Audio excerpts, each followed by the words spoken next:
All right, so would you describe yourself as a non-technical person? I am absolutely not a technical person. And do you know anything about what a blockchain is or what a block is? I don't know what that is. Are we talking about a digital Lego brick or something? Not far off. A block is basically a bundle of data. Think of it like a page in a ledger. It stores information like transactions, timestamps, and a unique identifier called a hash. Once a block is full, it gets locked in and a new block starts forming. Oh, so it's like a digital page in an accounting book, but instead of handwriting transactions, it's all coded? Exactly.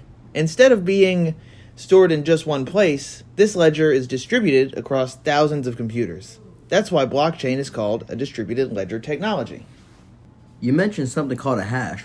What exactly is that? Great question. Think of a hash like a fingerprint for data. It's a unique fixed-length code that represents whatever is inside a block. No two different blocks will ever have the same hash. Oh, so it's like a digital version of those serial numbers on dollar bills.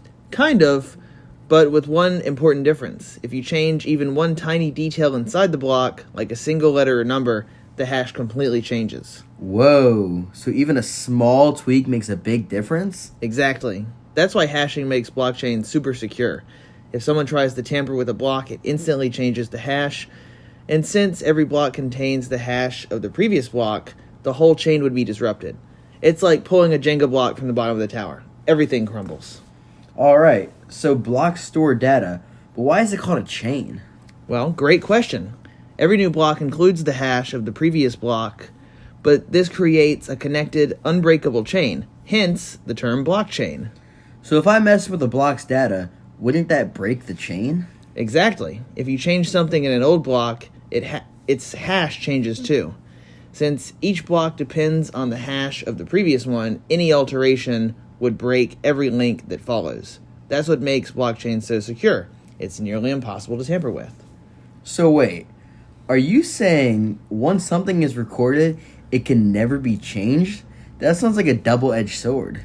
Well, that's the concept of immutability. Once a block is added to the chain, it's permanent. It's what makes blockchain super secure because no one can go back and alter past records. But what if there's a mistake? Like, let's say I accidentally send $1 million instead of 10. Hypothetically, of course. Hypothetically, I hope. Mistakes can't be erased, but they can be corrected with a new transaction. Instead of modifying an old record, a new block is created to counteract that mistake. So instead of adding a typo in an email, I'd have to send another email saying, ignore the first one?